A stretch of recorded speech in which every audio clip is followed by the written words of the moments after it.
Everybody pay attention to me, the Ross Report, J. Ross TV. Stories from behind the scenes, information you can use like a thinking machine.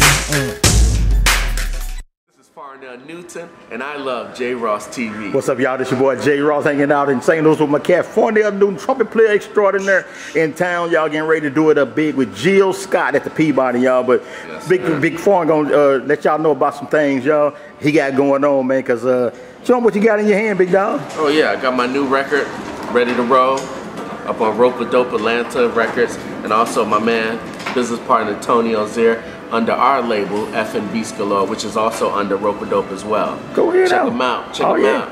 Hey, but now growing up, man, when you when did you first pick up your horn? Oh man, probably in 7th grade. Yeah. It's one of those things you either had to take home ec or music class. Learn how to cook. So I took the music class. Yeah.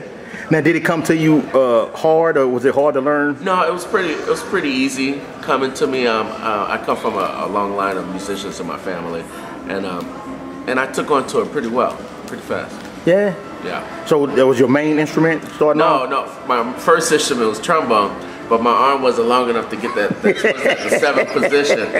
Then I switched to French horn, and you know, in French horn you play a lot of background parts and stuff. And I used to look in the back of the band, and the trumpet player would be up there making spitballs and throwing stuff, and I said, I need to be back there. And I switched, and it's been a wrap ever since. Now, were your family members supportive of you as a musician growing up? Oh yeah, it was very supportive, but you know, we lived in a small house, so I used to have to sit on my trumpet case in the backyard and practice in Miami, Florida. Oh yeah. Now, what was your practice regimen like? What would you practice for the young cats that's growing up? Oh, now? Yeah, now what would you tell them to practice on? Oh, you know, I'm a big, definitely the fundamentals. For trumpet, the Clark Studies, characteristic book. You know, the Arbans is the Bible for the trumpet. Come on now, we dumb, man. We didn't know about all that. Yeah, what scales did you practice? Oh, man, I practice all my scales. Every scale I could get a hold to, I practice. But definitely for trumpet players, long tones. Long tones, just practicing slow, getting your air right, and it develops your sound as well. Yeah. Any particular fingerings that you would recommend, or any diagrams that you can? What I'm trying to do is like get the cats that's coming up in school now. You know how you cats that's already out here doing it up big. You gotta for the up and coming horn players, you gotta go and get the Clark Characteristic Studies.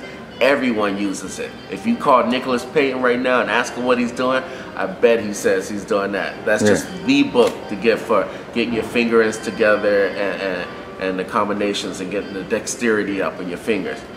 Now, what about like growing up? Now, like, did you play football or anything, or did you just let all that go so you could practice? No, I was into track music and everything. I mean, I was into track sports and everything. But then when I moved to Philadelphia, I went to the high school for creative and performing arts, and then I stopped everything except for music. I was really passionate, and you know, I had great classmates. I had Jaleel Shaw, who's a saxophonist. Oh yeah. Bilal, who's just put out his recent CD. So you know, I had a lot of great musician friends I was around. Hey, as far as being a musician and networking, is it better to network or to just get out and try to do it on your own? I mean, both is good. Both is good, but definitely the networking has helped. Really helped push my career as far as my camaraderie and getting to know people in the industry around the country and the world. Yeah. Once again, y'all, we in St. Louis hanging out with Farnell Newton. We just hanging out at the Western. He getting ready to hit in a couple of days. I don't know why they in St. Louis so early, but they getting ready to do it up with Jill Scott, y'all, for the block party tour along with Common and DJ Jazzy Jeff. Yes, sir. And but now in making your records, how hard is it to make a record nowadays? I would say making the record is usually the easy part. Oh yeah. The hard part is usually like, you know, all the back end stuff, getting it mixed, getting it mastered, getting it duplicated, getting it out there to blogs, getting it out there to websites and stuff and to the people. That's the hard part. Making a CD for me is not really the hard part, because I'm constantly making music in my hotel room or when I go home with the Doodle Funk All-Stars or Tony Ozier. I mean, you know, I just have a nice network of musicians I roll with. I mean, I might make a record on this 2-month tour. Right. Musicians from Jill's band, you know. Yeah. We'll see what happens. So now, is it like a quid pro quo type thing, like where you help cats with their project, they help you with yours? Yeah, I mean, of course. I mean, that's just the industry that we live into. we live. You know, definitely the barter system goes a long way. Yeah. You know, I might play trumpet on a Jared Lawson song, and Jared Lawson sings on my song, and then the same goes with people like Eric Robeson or Avery Sunshine or different people I'm gonna be working with soon. So, yeah. So what you got coming up next? What's going on? Just this tour right now, and booking a lot of shows under my own name, different festivals around the country. Capital Jazz Cruise, I'm looking forward to going on that as an artist. And you know, just helping other people put out their records under our label, FN Beats Galore. Oh yeah. So definitely. Well, talk about that real quick. What is it called now? Say it again. FN Beats Galore. And so it basically stands for Farnell Newton, and Tony Ozier had his company, which was called Beats Galore. So we just merged them because we found out that we was kind of the most consistent and hardworking musicians in the Northwest. So we decided to team up. And but like I said, we have an imprint on the Rope-A-Dope Records, and we're just going to be working with a lot of different artists. So if people hired you, what can they expect to get from the company? Oh, I mean, everything from programming, how to put your record together, putting a lot of goals and dates together, booking studios, production. I mean, we do everything from website design to CD design. I mean, I design these. I do all my own graphics. Yeah. I do everything. You know, I do website design. That your car in the background, a convertible? I wish.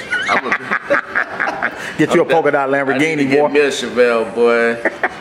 No, a good friend of mine's hooked me up with this in Portland. So, yeah. But definitely, you know, we try to put the package together and help them get their music out and known through the blogs and through the relationships that we've built personally over the years. So, yeah. You know, well, tell folks how they can find you. You can always find me on farnellnewton.com. I'm on Instagram, I'm on Twitter, I'm on Facebook, I'm on everything. So just look up Farnell Newton and you'll always find me, or you can find me on Jam of the Week as well on Facebook. All right, y'all, this your boy Jay Ross hanging out in St. Louis at the Western with the cat, trumpet player extraordinaire Farnell Newton, in town for the Jill Scott block party, y'all. We're going to let him roll up out of here. This is your boy Jay Ross TV, 10 million strong, we gone. Yes, peace. Sir. Everybody pay attention to me, the Ross Report, Jay Ross TV. Stories from behind the scenes, information you can use like a thinking machine.